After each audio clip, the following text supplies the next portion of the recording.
Ito ang Broad Streamcast Communicators, ang naiiba at kakaibang plataforma sa digital broadcast. Mula Luzon, Visayas, Mindanao hanggang sa iba't ibang dako ng mundo. Broad Streamcast Communicators, ang sandigan ng sambayanan mula sa walang labis at walang kulang na pagbabalita, paglilingkod, maglalahad ng mga mapagbuong komentaryo at usaping pambayan para sa kapakanan ng karamihan.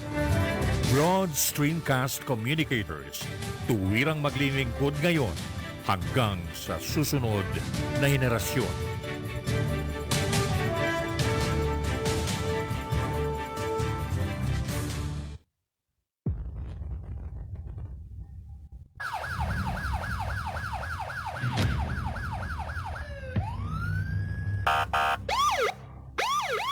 Digital Patrol.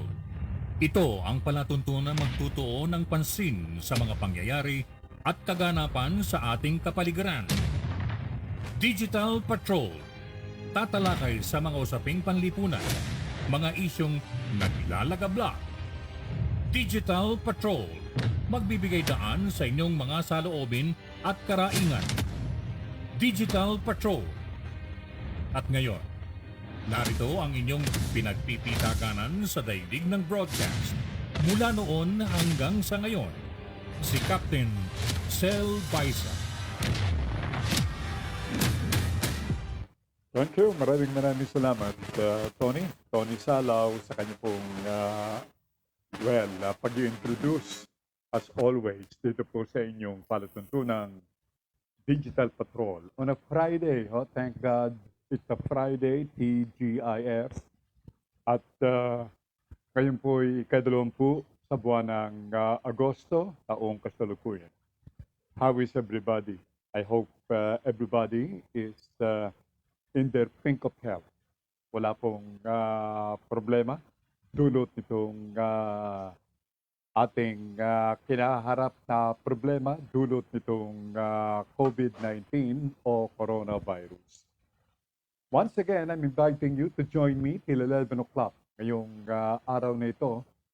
At siyempre pa, ako po'y sasamahan ng aking technical director, walang iba kundi si Nash. At ganoon din ang chef ng palatuntunan, si Manita o si Nanette for short. At how is everybody, yung ating mga OFWs? At doing all right? Thank you so much. And the program, hope so. All right. At anytime now, tayo po'y i-hook up ng palatuntunang Pinoy Hour na nakabase diyan sa Alberta, Canada, sa Calgary, sa Canada. At I'd like to say good morning sa lahat ng mga nasa likuran itong palatuntunan ito. Isa pong malaganap na palatuntunan sa Facebook through digital, ang Pinoy Hour. I'd like to say hi to John and Melody and children at sa lahat ng mga brains behind this show, Pinoy Hour. First to greet, ipadala ng kanyang early morning greetings as far as the program is concerned.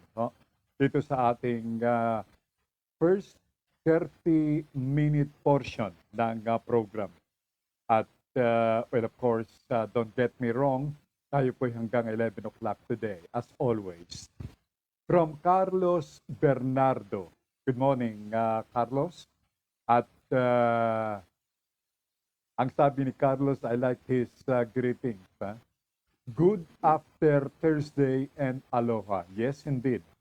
He's watching from USA. Yes. He's watching from Hawaii. Yan. Kaya I like that greeting. Sa kakaiba. Good after Thursday and aloha. Well, I'm pretty sure it's a Thursday yet. Diyan sa Hawaii. So yung lahat ng ating mga kababayan diyan sa Hawaii, Yan po yung mga paboritong pasyalan ng ating mga kababayan because of yung napakagandang view that one could only find diyan sa Aloha o Hawaii. Okay, thank you so much, Carlos Bernardo. And to your loved ones, and well, I would be more than glad and happy if you could pass on to your friends, share the program, share it to them, share the program Digital Patrol. Carlos, sa iyong mga relatives as well as your dear friends diyan sa Hawaii, USA. So without much further ado, we made our first greeting for the morning. Welcome sa inyong Friday edition ng Palatuntunang Digital Patrol.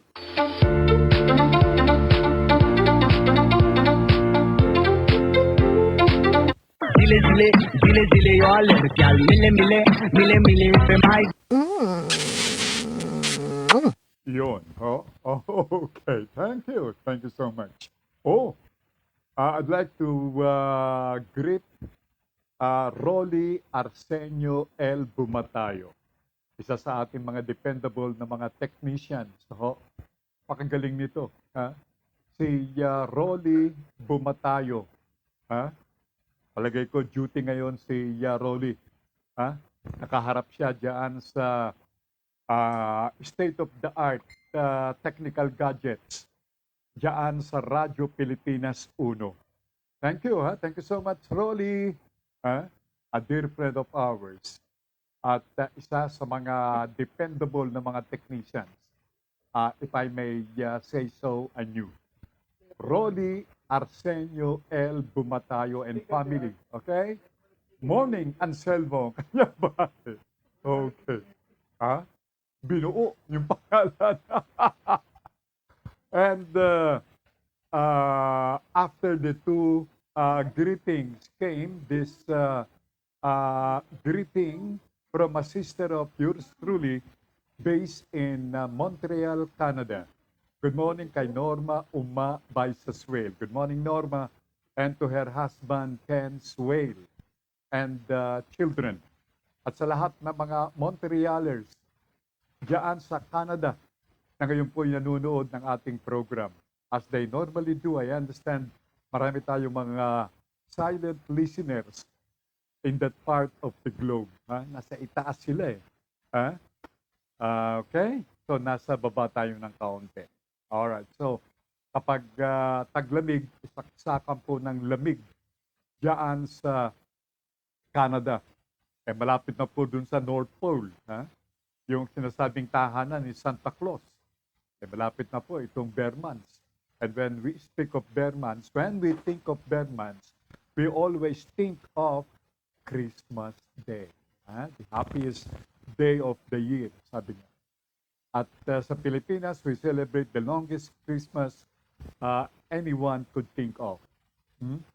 Kaya atin na pong doblehin ang pag-iingat, sabi nga, upang pagdating ng Christmas season, hindi lang Christmas Day dito sa atin, kundi Christmas season. Tayo po'y masayang lahat. Because yan din ang ina-anticipate ng ating mga government officials when the last quarter of the year comes, at least, yung bigat ng problema na dala-dala nitong pandemic will be loosened up. Gagaan na tayo ng bahagya. Alright? So, Montrealers, magandang umaga sa inyo at maging sa lahat ng ating mga OFWs watching the program. And to start the show, sa ganap na 10 minutes, bago po dumating itong ganap na alas 10 ng umaga, thank you so much, Rolly. Sabi niya, ingat ka. Wala kang kupas. Okay, thank you so much, Rolly. Yeah, a very close and dear friend of ours. One of these days, papasyalan kita dyan. I will make my visit sa iyo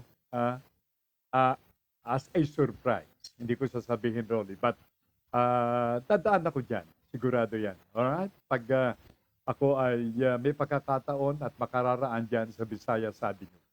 Okay, so sa puntong ito, atin naman dakuan ang Pag-asa Forecasting Center. Nandoon si Raymond Ordinario, ang ating pong forecaster. Alamin nga natin kay Raymond ang hinggil dito sa bagyong si Isang. Magandang umaga, Raymond. Raymond, magandang umaga sa iyo, Raymond. Okay, sandali ho. At what happened? Huh? Let's try anew. Ating dakuan si Raymond Ordinario. And once again, good morning, Raymond. Magandang umaga at itong update natin dito sa binabantayan natin si Bagyong Isa na kailang alas 4 ng umaga natin nasa layong 1,110 kilometers sa may silangan ng Dulong, Hilagang, Luzon. Nagtatagay ito ng hangin aabot ng 45 kilometers per malapit sa gitna at pabugso ng hangin pwedeng umabot ng 55 kilometers per hour. Bukas ng madaling araw, ito natin nasa layo ng 745 kilometers sa may silangan ng Itbay at Batanes. At pagdating naman ng Sunday afternoon, ito ay nasa nating tuluyan ng lalabas ng ating area of responsibility. Dahil sa layo ng bagyong si Isang ay wala itong direktang epekto sa anumang bahagi ng ating bansa, ngunit easterlies ang nakaka-apekto dito sa malaking bahagi ng bansa, kaya patuloy natin inaasahan ang maliwanag sa panahon, malimtamang sa mga pulo-pulo mga pag-ulan o pagkidlat pagkulog.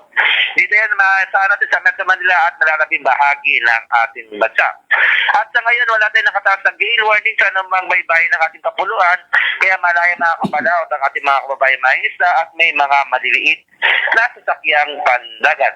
Ang susunod na update natin kay Bagyong Isang ay lalabas natin mamayang alas 11 ng umaga.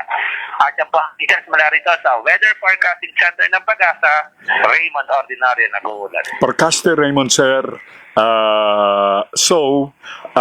Ang presumption, walang minomonitor na namumuong pagsama ng panahon bukod kay Isang ang Pag-asa Forecasting Center, Forecaster Raymond. Sa akin po, wala naman na tayo minomonitor na naman tropical disturbance o low pressure area na nakapaligid dito sa ating area of responsibility. Ito nga lang si Isang at in the next 3 days after lumabas dito sa Sunday, ay wala naman tayong pag-inaasahan na bagyo. So ano magiging kalagayan ng panahon dito sa Metro Manila area ngayong weekend, forecaster? Yes po, over the weekend dito po sa Metro Manila and the rest of the country ay generally fair weather condition pong inaasahan at meron lamang pong malaking tsansa ng mga localized thunderstorm po na mas magiging madalas pagdating po ng hapon at gabi. Yung ba yung malalakas na mga pagkulog at pagkidlat, forecaster Raymond? Yes po, yun po yung mga nararasan natin and nakikita na po natin yan na magiging mas madalas po yan o mas magiging evident po yan pagdating po ng hapon o gabi. Forecaster Raymond, happy weekend at salamat ng marami. Maraming salamat din po at happy weekend po sa ating lahat. Raymond Ordinario, nagbalita mula sa Pag-asa Forecasting Center relative dito kay Bagyong Isang. At kanya pong binanggit at yung malinaw na narinig na magiging maganda ito pong weekend, particular sa National Capital Region o Metro Manila area. Greetings coming from Sipocot, Camarines Sur, mula kay Mirna Alcid Sequijor. Good morning, Mirna. At ang kanyang pagbate, good morning, Sel Baisa, and to all your listeners. Yan po ang bati ni Mirna. And the program would want to reciprocate by simply saying kamusta at good morning to your better half and to your 4 children diyan sa Camarines Sur. Meron siyang karagdagang napansin. Sabi ni Mirna, mukha raw may diferensya ang sound o ang audio ng program. Well, gagawin niya ng paraan ang ating technical director. Salamat sa iyong observation, Mirna. Coming again from Montreal, Canada, came this message mula kay LV Baisa Clemente, another sibling. Ang sabi niya, hi Manong and to all your viewers, enjoy your weekend and stay safe everyone. Manong, Greet Onyx Baredo. Happy birthday. Oh, I'd like to greet a nephew, Onyx Baredo. Good morning, Onyx, at happy birthday sa'yo, ha? Meron bang liquor ban diyan sa Taytay? Wala ata, ano, ha? Wala tayong narinig na balita. So, yan. Palagay ko masaya itong birthday nitong si Onyx. At I'm sure na ang kanyang proud parents will,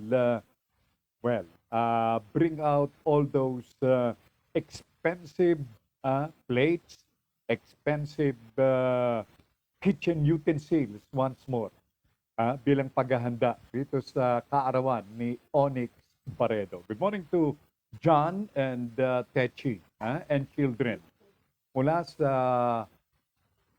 Taytay, Rizal. Diyan sa mga taga-ISC, factory workers ng sikat na cement proofing, ang Sahara. Magandang umaga rin kay Maxi Baredo. So sa lahat ng mga birthday celebrators ngayong araw na ito, let the program greet everyone and sundry. Yung mga birthday celebrators ng isang happy birthday. It's now 5 minutes bago sumapit ang 10 in the morning.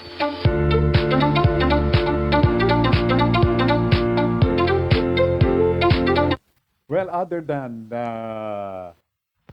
Onyx Baredo and other birthday celebrators, I'm pretty sure na yung mga taga Metro Manila area, maging yung mga taga Laguna at Bataan.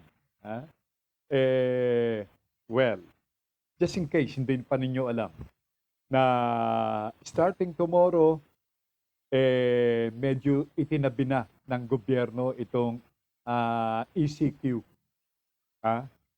ECQ Enhanced Community Quarantine. Hindi na po ECQ ang Metro Manila area, ganun din ang Laguna starting tomorrow. Tomorrow, August 21 till August 31, ang Metro Manila area at ang Laguna ay under MECQ na. At ang Bataan, starting August 23, that will be Monday, hanggang August 31 ay MECQ na rin. Okay? Pero, ang malungkot, para daw hindi namang MECQ, ang tunog ay MECQ, pero yung tunog ng mga pinagbabawal, yung mga restrictions, tunog ECQ pa rin. Mantakin mo. MECQ, dapat medyo maluwag na yan because maluwag na quarantine status na yan eh. Pero sa mga restaurants, ipinagbabawal pa rin ang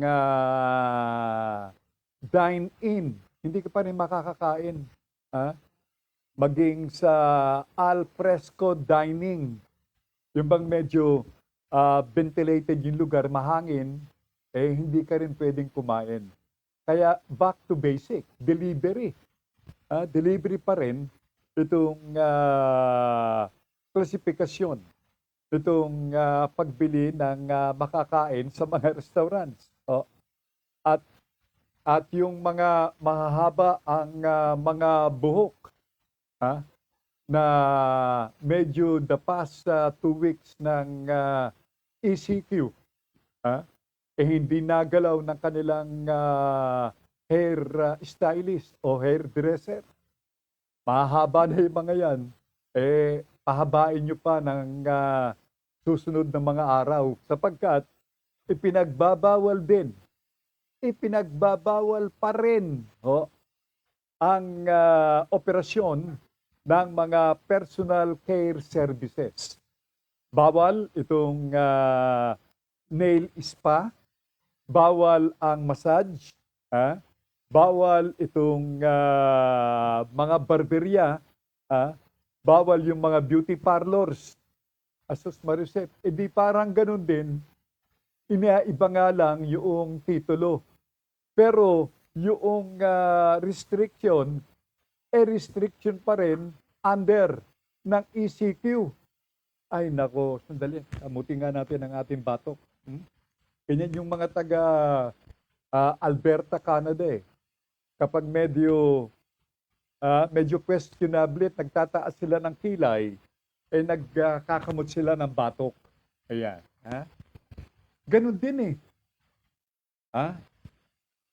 Jesus Marisepo. Maging yung curfew hours, walang binanggit eh. Ang si Mayor o Pangulong Digong. Wala. So, with the absence of a change dito sa curfew hours, meaning curfew hour na ating inobserve during the ECQ quarantine, magpapatuloy. Yan din na naging pahayag ni MMDA Chairman Abalos. Walang in-announce. So meaning, we will stick to that curfew hours still. Till the end of the month. Yan. Sus, Marisepo. MECQ. Pero, yung restrictions ay is that of ng ECQ.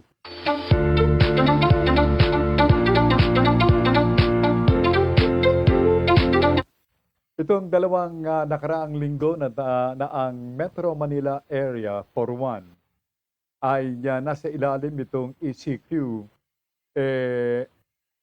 Marami po ang nalugi. At kabilang na dito sa negosyo o business sector na nalugi ay itong mga karinderya. Alam niyo yung mga karinderya dito sa National Capital Region, nakatayo malapit sa mga government offices, malapit sa mga private run offices, nalugi. For obvious reason. Walang pasok eh. Walang pasok. Sino ang magiging clientele ng mga ito?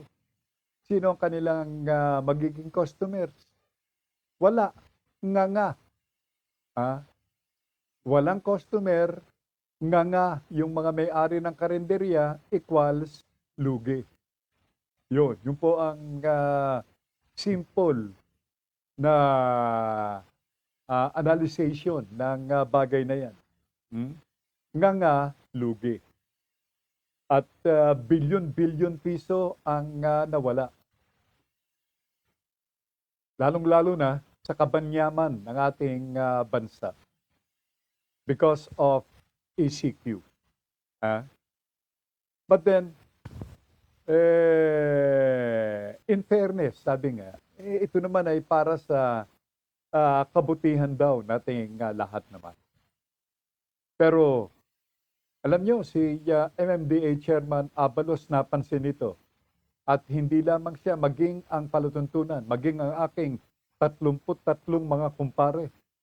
Palagay ko, pati si Rolly Bumatayo, napansin din ito eh. Na dito sa Metro Manila area, parang hindi ECQ. Abay, tambak din po yung mga tao sa kalye.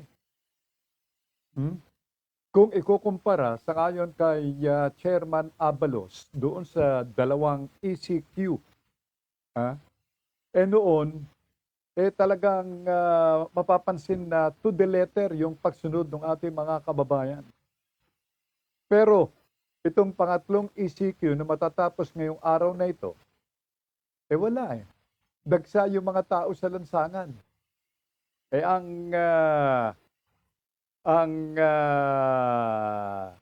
palagay ni Chairman Abalos ay dahilan sa itong dagsa ng marami nating mga kababayan diyan sa mga vaccination centers at maging diyan sa ayuda. Yung financial aid, tumanggap po ba kayo ng financial aid? Kung hindi kayo nakatanggap, nga.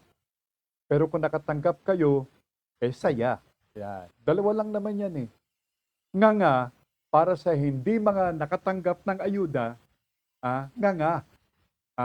at yung saya para naman doon sa mga nakahawak ng bagong imprentang 1,000 piso. Ayun. Yang sabi ng aking technician, siya nga. Marami po ata ang nga kesa sa masaya, hindi ho ba?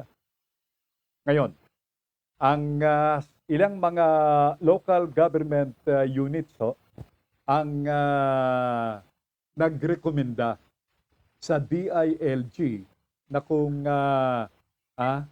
maari daw silang mag-extend ng pagbibigay ng ayuda. Extend, paluwigin. Kumari, paabutin pa nitong mga middle part ng September. For obvious reason. Wala na atang pira. Wala nang pira na may bibigay dito sa ating mga kababayan at o sa kanilang mga konstituento. Pakinggan nga natin si Yusek Malaya. Itong si Jonathan Malaya. Hinggil dito sa kahilingang ito ng extension ng ilang mga local government units sa pagbibigay ng kanilang cash aid o financial help sa kanilang mga konstituento. Sila ng extension, magdidesisyon po sila Secretary Anya and Secretary Bautista pag malapit na yung deadline. Kasi titingnan nila yung accomplishment ng LGU bago makapag-desisyon kung karapat-dapat nga ba na bigyan ng extension yung LGU na yun. Sabi ko namin sa LGU, ibigay niya yan dun sa mga nag-file ng grievance kasi hindi natin tatanggapin yung sasauling pera. Kailangan itong kabuang 11.2 billion na ito ay maipamigay sa lahat ng mga low-income families na nangangailangan. Ayun, maliwanag yung sinabi ni Yusek Malaya. Kailangan walang isosoling pera sa DILG at maging sa DSWD. Huwag niyong isosole, ibigay ninyo. In short, yan po ang mensahe ni Yusek Malaya ng DILG. At yan po ang kautusan ng DILG at ng DSWD. Narinig na ninyo yan, baka naman hindi nyo ibabalik, itatago niya naman, isisilid ninyo sa inyong mga bulsa. Good morning, mula kay Conrado Brutonel ng Nueva Ecija. Ang sabi ni Conrado Rading Brutonel, magandang umaga po Kuya Sel. Ipagpaumanhin po ninyo at halos 3 weeks akong hindi nakapanood ng inyong programa. Sobrang busy sa bukid at palayan. Ingatan po natin ang ating mga sarili para sa mga mahal natin sa buhay. Dalangin ko po na lagi tayong pagpalain ng poong may kapal. Marami hong salamat. Thank you so much.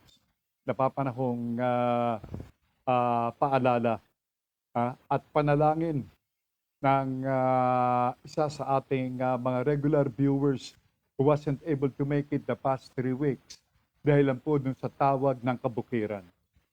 Kung wala po tayong Conrado Brutonel, kung wala po tayong mga magsasaka sa mga bukirin, wala po tayong kakainin, wala tayong bigas na isasaing. Kaya we owe them a lot. Huwag po ninyo, lalong-lalo na sa mga magsasaka, alam nyo, once may nakausap po akong magsasaka. Sabi niya, ako brad, magsasaka lang. Naku, sumakit yung pandinig ko. Huwag niyong lalagyan ng lang. And that goes doon sa ating mga kabayan na ang opisyo o ang profesyon ay nasa kanilang akala ay napakababa. Don't ever underestimate what you know. Maaring ikaw ay isang magsasaka. Maaring ikaw ay isang driver. Maaring ikaw ay isang janitor. Opisyo yan ng mga nasa mabababang trabaho sa ating bansa. Don't ever underestimate yourself. Because kung lahat tayo ay pawang mga nasa tinatawag na white-collar job. Yung nakakurbata, ah, yung pumipindot nitong mga ah, what do you call this, yung mga makabagong mga gamit sa mga tanggapan, mga computer. Ha? Walang mangyayari sa atin. Yung mga bukirin, wala. Ha? Magiging putik yan, magiging matigas na lupa. Saan tayo kakain? Saan tayo kukuha ng pagkain? E di ang mangyayari niyan, para tayo pong ano ba itong bansa na pati ang tubig kanila pong ini-export. Ano, ini-import. Ha? Sila ay bumibili ng tubig. Let me think it over. Nanggaling po ako sa bansang yan Nalabis kong kinagulat. Singapore, I think. Ang Singapore, walang sarili pong tubig. Ang Singapore ay umaasa lamang sa pamamagitan nitong importation ng tubig. Isipin nyo, yung tubig na iinumin. Doon sa kalapit na bansa na, correct me if I'm wrong, Malaysia. Yung tubig na iniinom ng Malaysia, meron pong mahabang tubo yan nakakonekta sa Singapore. Hindi ho ba napakahirap niyan? Marami daw salamat sa aking pananaw coming from Conrado Rading Bretonel. Yes, indeed. And I will stick to that, Rading. Na kung wala ang ating mga farmers, you could just imagine, ang hirap na ikaw ay mag-i-import, bibili ng produksyon na manggagaling sa bukirin. And God bless the Philippines, sapagkat dito po tayo ay inuulan. May mga bansa na hindi kailanmang inuulan. Now, medyo kapag marami sa ating mga kababayan, ang kapag inulan ng ating bansa, umaangal. Pero hindi labatid yung tubig na nagagaling sa kalangitan ay tubig na grasya.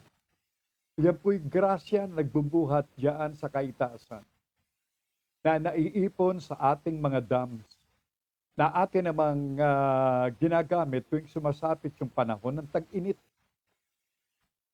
Kaya pasalamat po tayo rito sa ating bansa sapagkat meron tayong panahon ng tag-ulan. Sana wag lamang yung marahil sinasabi ng ating mga kababayan na wag sanang destructive o mapanira. Hindi natin maalis yan sapagkat yan ay nature.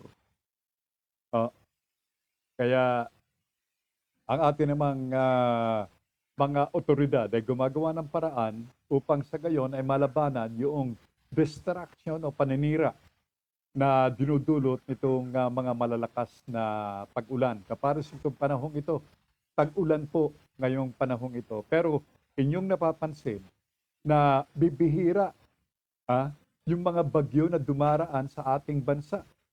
Normally, noong mga nakaraang mga dekada, kapag pumapasok pa lang ang Mayo, Hunyo, Hulyo, Agosto, karami po kalalakas ng ulan. Pero ngayon, ang ating nararamdaman ng mga ulan, hindi dala ng bagyo, kundi dala nitong mga thunderstorms, itong hanging habagat. Galing ho yan. Kaya nga yun narinig kanina yung ulat ni Raymond Ordinario ng Pag-asa Forecasting Center. Patuloy tayong makakaranas ng mga pag-ulan. Yan naman ay dulot ng thunderstorm. Bibihira ang bagyo, pero meron din tayong thunderstorm na nagdadala ng pag-ulan. And that, we ought to be happy. At nandiyan yung mga pag-ulan, ulan na nagagaling sa langit, ulan na ating iniinom, pinoprocess, ating iniinom, ginagamit na patubig na bilang irrigation sa mga bukirin. Yan ang benepisyo ng ulan.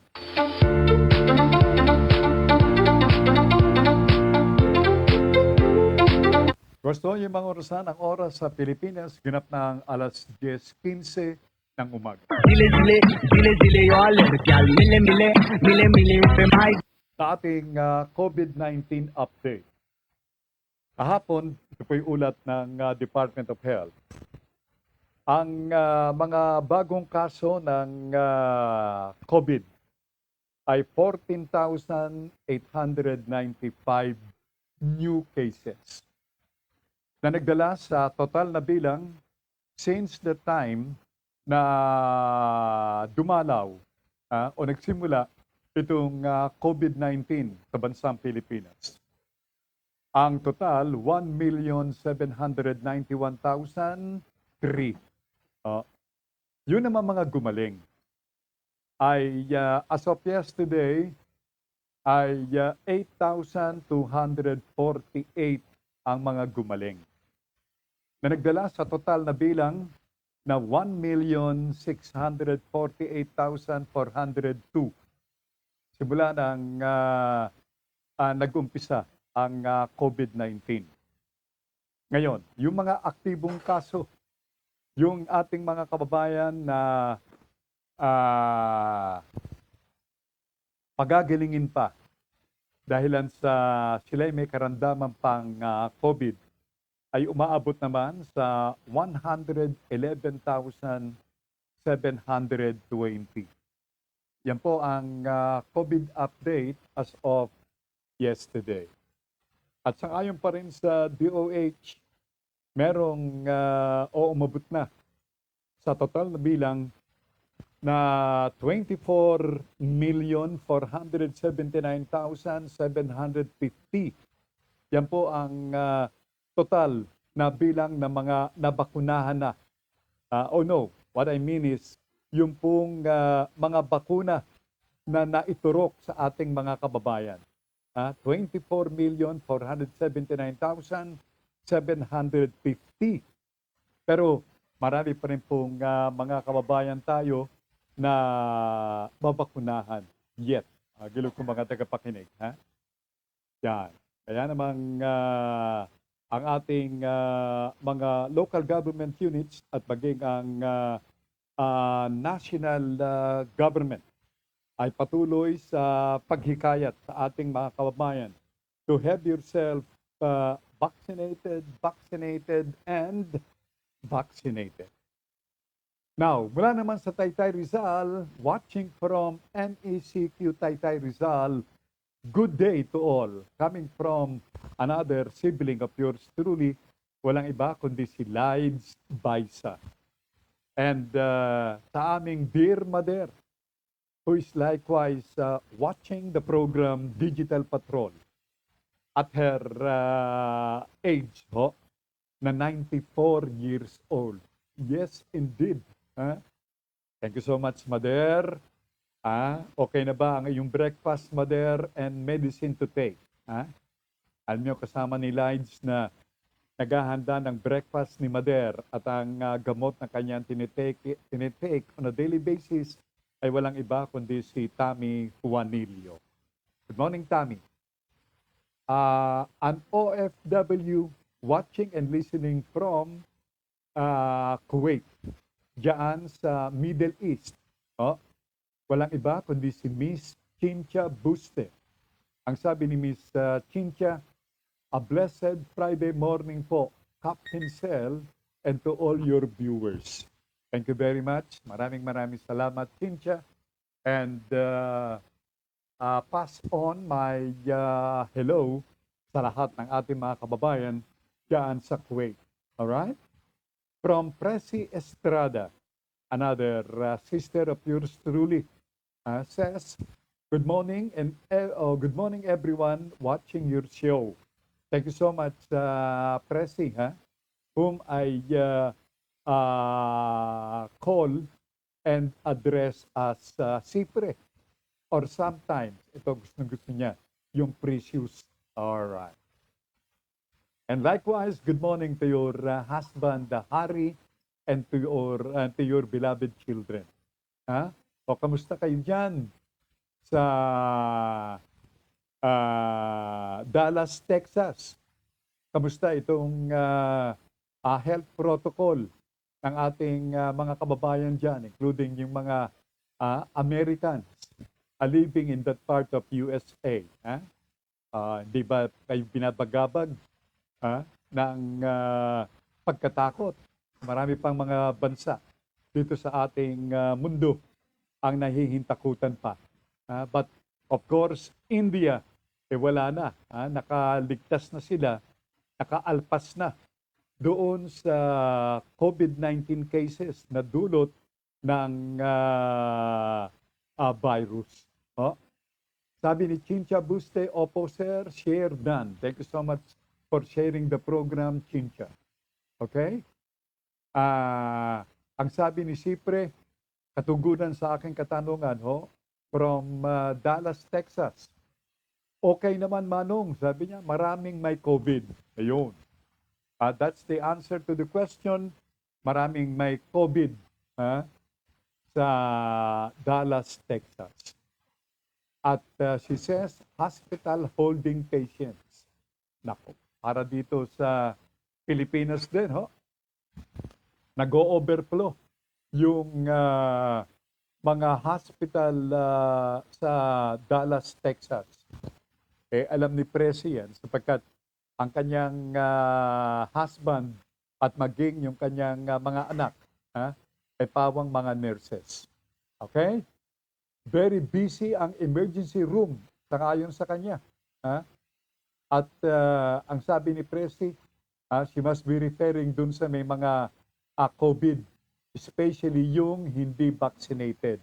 Yun ang binanggit ni Presi. Wow, wow, wow. All over the globe, talaga pong sakit ng ulo at patuloy ang pamiminsala nitong COVID-19. Now, tayo po ay mag-round up dito sa National Capital Region sa ating bansang Pilipinas. Alam nyo, rito sa Quezon City, nasa ilalim itong tinatawag na granular lockdown. Granular lockdown. Ano ba yung granular? Yung granular hango doon sa English word na granule. Granule, sabi nga po. Pira-piraso. Kaya naman dito sa Quezon City ay merong silang isinailalim sa granular lockdown. Pira-pirasong pagla-lockdown. 69, 69. Ayan. Sabi ni Presi, kids very busy sa work. Ang sabi ni Presi, preparing to her children na pawang mga nurses. At mabuti dun sa kanila, paying them extra. May mga additional payment. Dito, yan pa rin ang problema ang ating mga frontliners. At yung kanilang inaangal, yung kanilang tinatawag na hazard pay, at maging yung allowance supposed to be ay kanilang matanggap. Yung mga nurses, wala. It's still hanging on the air. At yung ating mga nurses, mga frontliners, iisa ang panalangin na sana ay kanilang umapas sa kamay nila yung hazard pay at allowance which are intended for them. Sapagkat napakahirap po ng ikaw ay nagdo-duty na ikaw ay walang extra money. Paano kung ikaw ay bibili ng gamot? It doesn't mean na kapag ikaw ay health worker, it doesn't mean na kung ikaw ay frontliner, hindi ka tatablan nitong COVID-19. Dito, pare-parehas tayo. Kaming mga medyo nasa ibaba, kayong medyo nasa itaas dyan na nakakariwasa. Maski kayo nakahiga sa pera. Kahit na ikaw ay sikat na tao. Kahit na ikaw ay ordinaryong tao. Kahit ikaw ay nakatira sa isang tahanan na made of light materials. Kahit na ikaw ay nakatira sa bato, kahit na ano ang iyong edad, kahit na ano ang iyong katatayuan sa buhay, hindi ka rin makakaligtas sa COVID-19. Ito nga artista na si Atayde, nagpositibo sa COVID, nagsushooting daw sa Baguio, kasama ang staff, yung mga cameramen, yung mga extra, yung kanyang mga kasama sa pelikula, inahawaan ng COVID-19 na-infect nitong COVID-19, itong si Atayde. Artista daw ito, no? Ito ba artista niya? Ngayon ko lang narinig yan. But anyway, yan pong si Atayde. Ang balita ng Digital Patrol namigay po ng ambulansya. Maraming ambulansya sa Quezon City. Bakit kaya? Yun ba yun? Sabi ho ni Nash, itong si Nash medyo mahilig itong manood ng makinig, magbasa ng balita tungkol sa showbiz. Ito pa lang si Atayde, ang jowa nito o girlfriend ay itong si Mendoza. Oo, yung komedyanteng babae diyan sa Itbulaga. Yan. Oo, yung dati po na-discover na pasigaw-sigaw, ngayon po ay pasigaw-sigaw pa rin, pero sikat na. Yan. Si Mendoza. Main Mendoza ata ang pangalan. But anyway, going back to Atayde, ang mga taga Baguio, sa pangunguna ni Mayor Magalong, ayos siyang paalisin ng Baguio. Kailangan i-quarantine siya. Sapagkat yan ang kanilang patakaran . Maski artista ka kailangan kang sumunod doon sa protocol. Okay? Sabi ho ni Presi, starting September, lahat ng nurses na walang vaccine sa ospital, kailangang magpabakuna na. Yan po ang kaganapan na papairalin diyan sa Dallas, Texas, USA.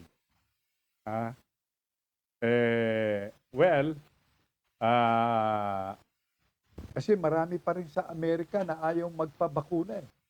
The same manner na dito sa Pilipinas, ilang kaya yung mga bakuna na nasira. By the way, may tanong ko ito. Hindi binabalita ito . May tanong lang po ng palutuntunan. May tanong ng Digital Patrol sa DOH.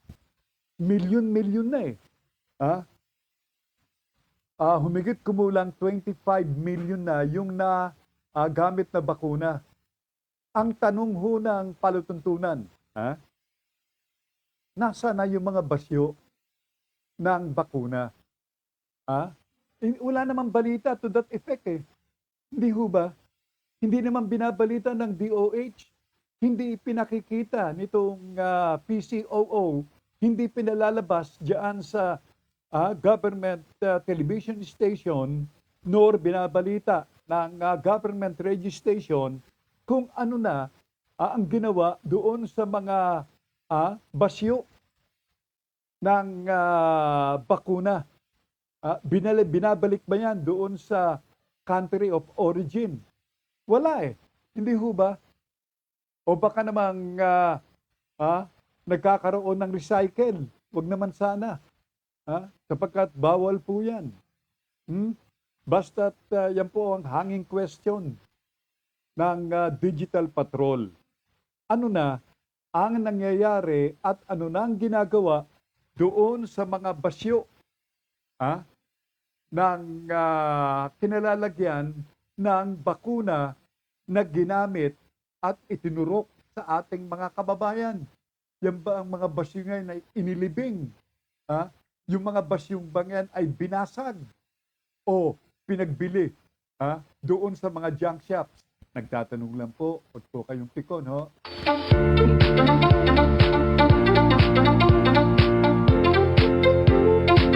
Okay.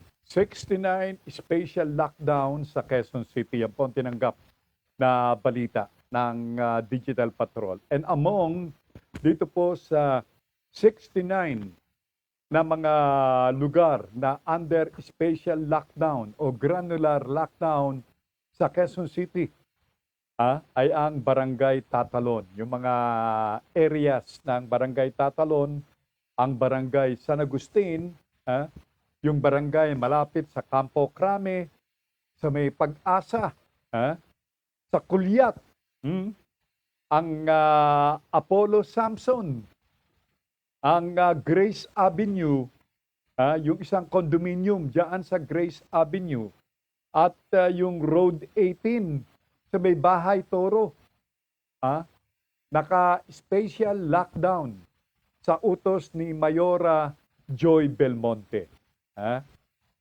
Now, sa Pasay City, 89 na mga barangay, o 536 na mga houses o mga kabahayan mula sa 89 barangays ang under special lockdown. Yan po ay sa Pasay City. Sa Muntinlupa, ganun din. Maraming mga kalye sa Muntinlupa ang under special lockdown. Now, sa Mandaluyong City naman, ang kanila pong inadapt na paraan upang mabakunahan yung mga taga Mandaluyong. Magandang umaga kay Jimmy Isidro, ang tagapagsalita ng Mandaluyong City. Jim, I'll call you in a little while. Kanila pong inilunsad itong kanilang pinangalan ng Magnavox System. Ano ba itong Magnavox System? Ito po yung isang paraan na kung saan maaari ka magparehistro kahit taga saan ka. Meaning, kung ikaw ay naninirahan sa labas ng Mandaluyong City, maaari ka magparehistro at maaari kang magpabakuna sa Mandaluyong City. Yun, ganun kalinaw, ganun kasimple. Itong Magnavox System. Kanya-kanyang pakulo talaga. And apparently, there seems to be a competition among LGUs. Ganun kailangan talaga Kailangan mag-isip ka ng paraan, enable you to lure ang iyong mga kababayan to have themselves vaccinated on. Ganun lang ganun kasimple lang. Sa Quezon City, meron silang mobile o vaccination na mobile unit. Yan, sa Quezon City.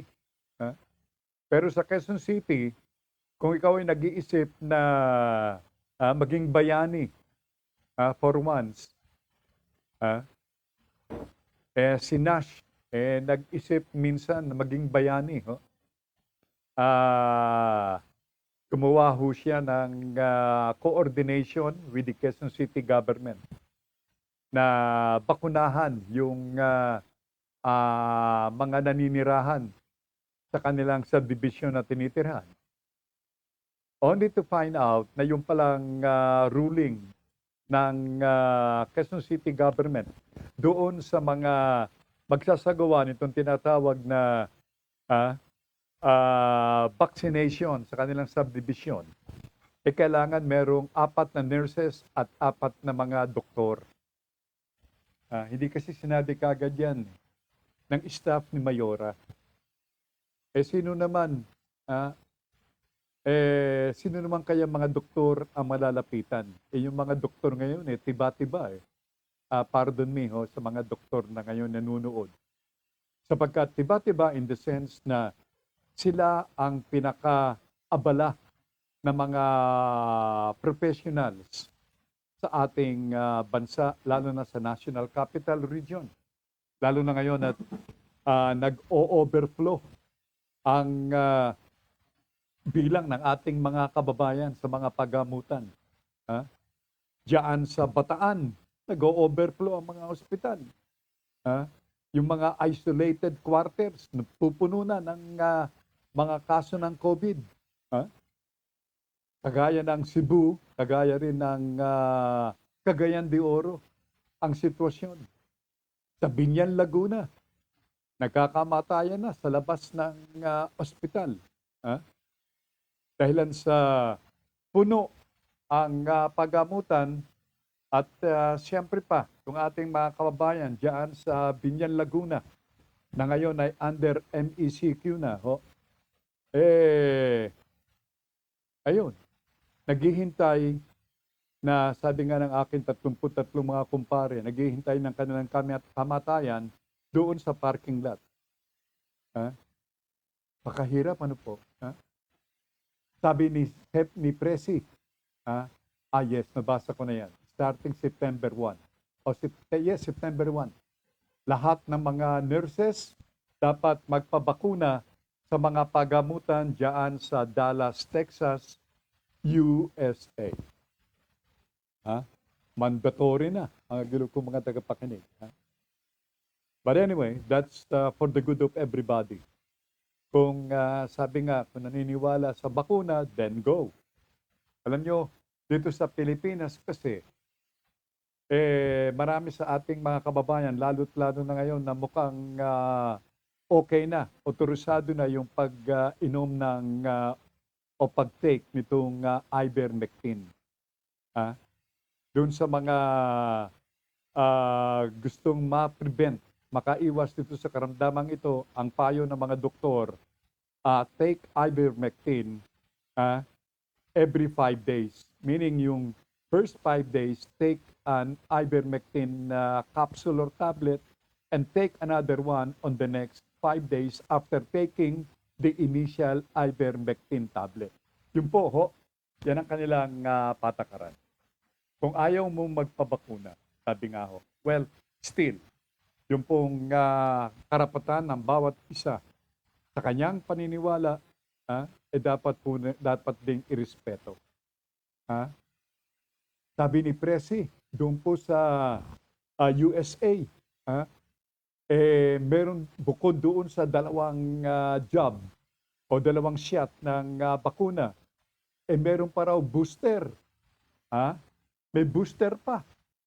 Dito sa Pilipinas, luma kayo.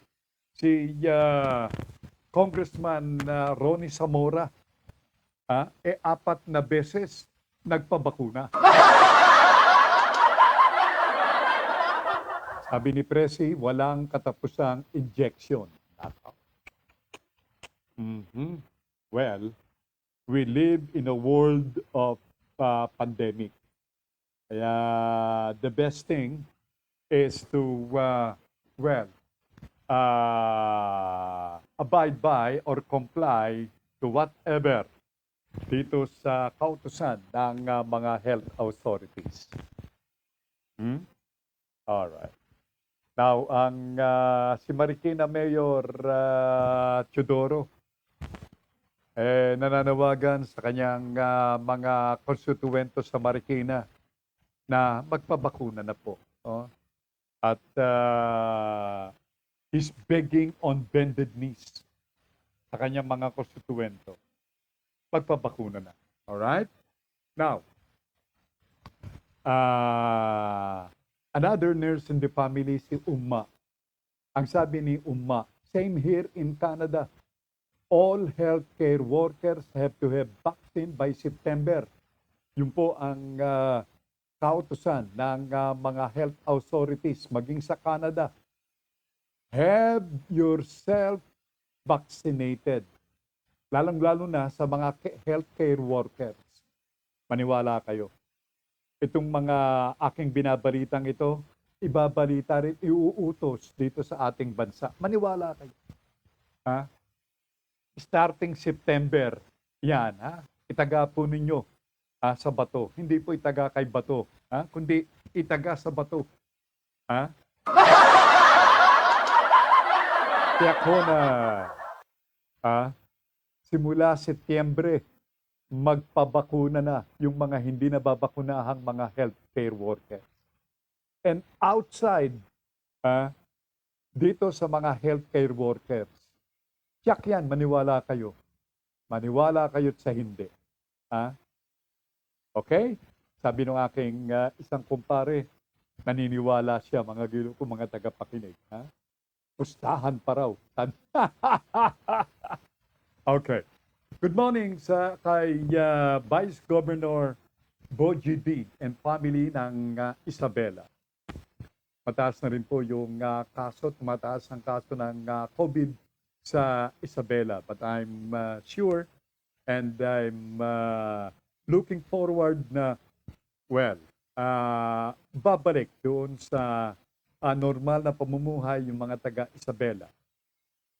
Gumagawa po ng mga paraan ang tanggapan ni Vice Governor D para makatulong dito sa hangaring ito at maging yung tanggapan ni Governor Albano ng Isabela.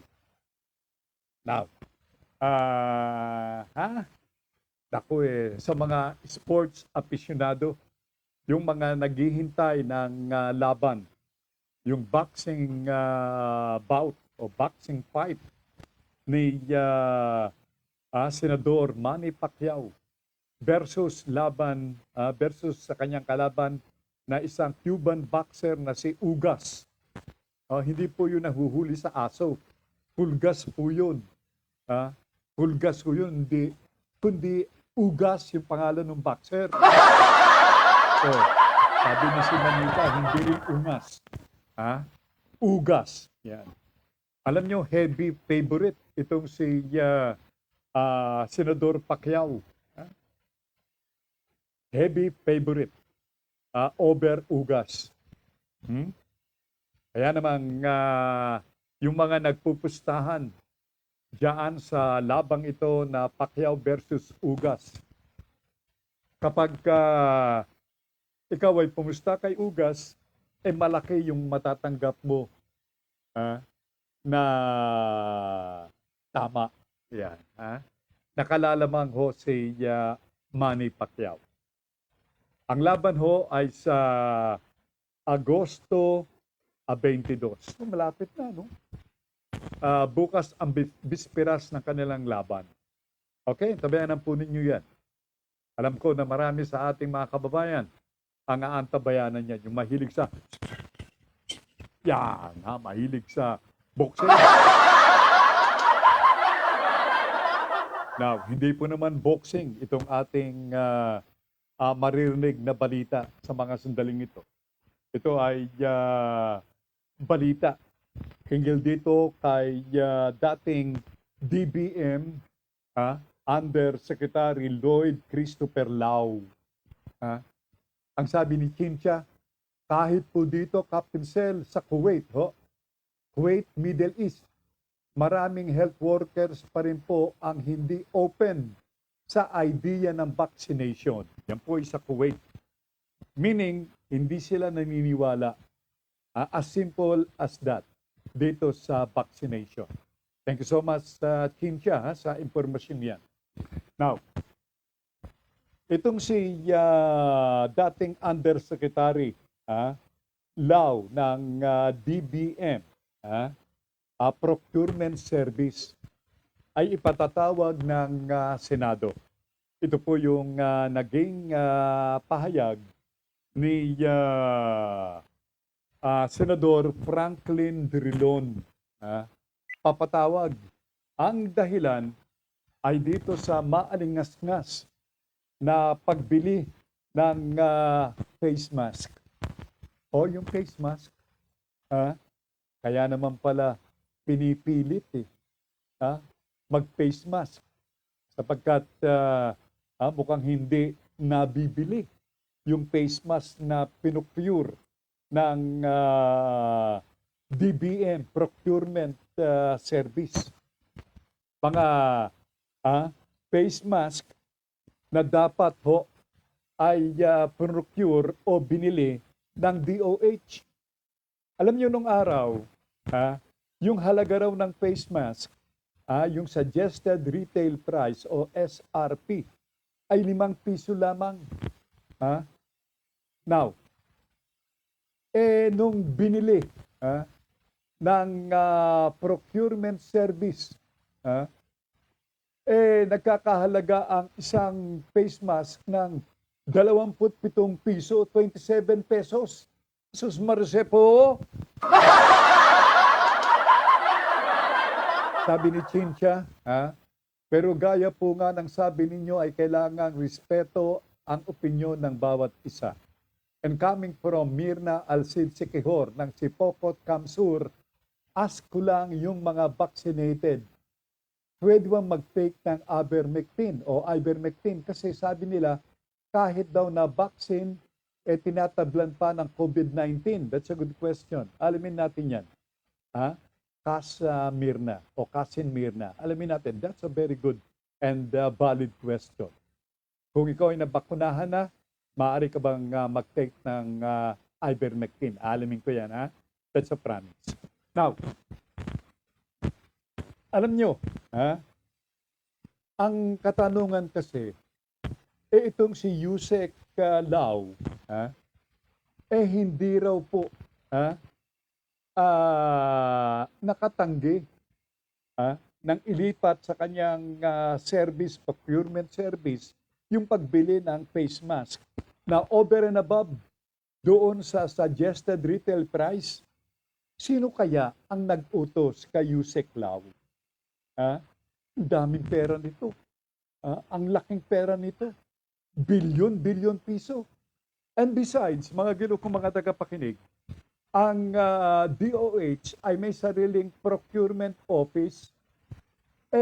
Bakit kailangan pa? Bakit kailangan pa na ilipat ang pagbili ng face mask sa procurement service ng DBM? Bakit? Yan po ang bold question. Ang $69 question. Ang sabi ni Uma, isa po siyang nurse, ivermectin is medication for horses, not meant for human. Yan po ang kanyang sagot. Pero merong katugunan dyan, Uma, yung mga doktor na unang nakapanayam ng palatuntunan na meron daw certain milligram, itong 15 milligram ng ivermectin is good for human beings. But over and above ng 15 milligrams, yan ay para na sa mga hayop including horses. Pampaalis kasi po ng parasites po yan sa mga hayop yung ivermectin. But ang 15 milligrams ay intended para sa mga human beings. That's what I learned. Okay? But of course, I don't want to question or compete with that statement coming from a nurse herself. Okay. Now, balik tayo kay Senador Franklin Drilon. Ipapatawag ng Senado itong si Lloyd Christopher Lau. Pagpapaliwanagin. Alam nyo, may mga balita kasi na noong nasa serbisyo pa ng DBM, itong si Lau, humihingi raw ng sports car sa mga negosyante. Narito si Senador Franklin Drilon. Kaya ang tanong, sino pa bang nag-uutos sa kanila na bigla na nang ilipat itong 42 billion? Dahilan po, kaya po kami nagtatanong, dahilan po yung Christopher Lau, yung po sinasabi namin missing link. Mukhang maraming misteryo ang nangyari nung nandyan po siya sa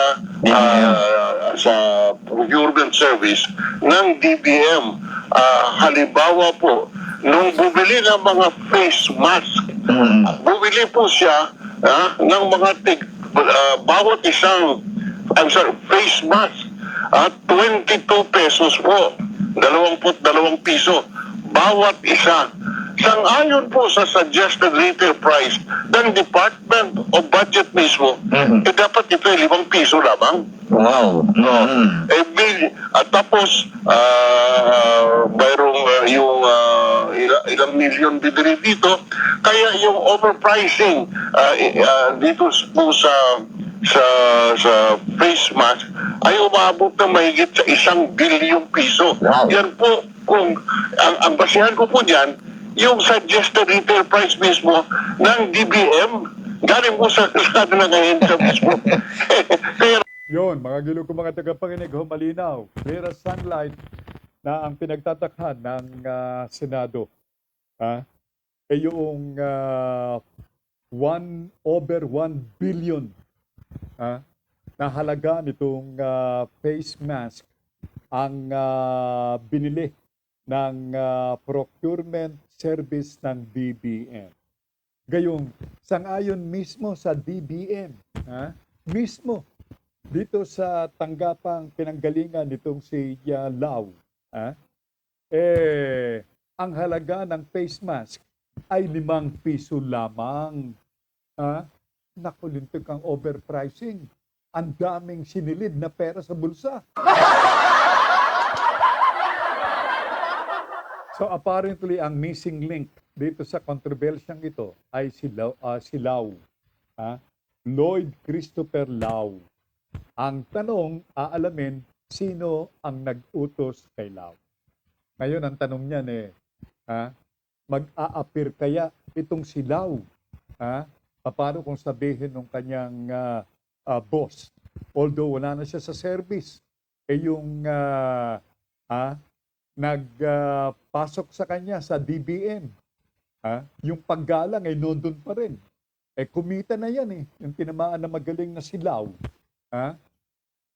By the way, dininay ho ni Senador Bongo na kanya pong assistant, itong si Lau. Yan po ang denial ni Senador Bongo sa gitna nitong mga kumakalat na balita. So yan po ang katanungan. Magpapakita kaya, haharap kaya dito sa Senate investigation ng Blue Ribbon Committee na pinangungunahan ni Senador Richard Gordon, itong si Lloyd Christopher Lau. Mantakin ninyo. Sports car ang hinihingi nitong tinamaan na magaling na si Lau. Hindi ba ayaw nitong si Mayor Digong ng graft and corruption sa kanyang gobyerno? Yan po ang ating nalalaman at I'm sure na marami sa ating mga kababayan will be there on before their televisions or radio. Yung kanilang mga tenga ay nakaglue sa kanilang radio sets once na mag-appear for the upcoming appearance nitong si Lau before the Blue Ribbon Committee ng Senado. Sabayanan po natin po yan. Pero mga gilo kong mga tagapakinig, it looks like muli kaya ako po yung nagpapasalamat sa inyong lahat dito po sa panahon na inyong pinagkaloob, lalong-lalo na doon po sa isang linggong singkad nating pagsasama. Again, I'm inviting you and Sandri, everybody and Sandri, to join me, God willing, sa susunod na Lunes. Meantime, tomorrow and the day after Sunday ay ang akin pong paliligong araw. I'll take the much needed shower. Mga gilo kong mga tagapakinig dito sa 2 araw na susunod. At magiging maganda ang ating weekend sa ngayon sa Pag-asa. God bless the Philippines, coming from my sisters here and abroad, and also from our dear mother. Maraming salamat. Do stand by for the next program that will come your way. Ang Buhay Online. Okay? Happy weekend coming from Mirna, who is sending her big hugs sa kanyang auntie na aming mother. Thank you so much, Mirna. At of course, ipako na rin ang inyong panonood, pakikinig dito sa lalong pinalakas at lalong pinasiglang Broad Streamcast Communicators or BSC. And once again, maraming salamat sa aking mga nakasama, si Nash Baisa, ang aking technical director, at ganun din ang chef ng palatuntunan, walang iba kundi si Manita Baisa Kapampangan. Again, maraming salamat sa inyong lahat. Ho. Take care of yourself. Take care of yourself. PCY at Diyos P. Agnina. Beno, maraming salamat mga ko mga tagapakinig. Ho. At ayun, sandali po. Standby lamang kay Miss JC Bautista. And I'm pretty sure na ang kanyang mga throng of or legion of listeners and viewers ay naka-standby na rin. Ho? Maraming salamat sa inyong lahat. Take care of yourself always. I love you more. 11 o'clock in the morning.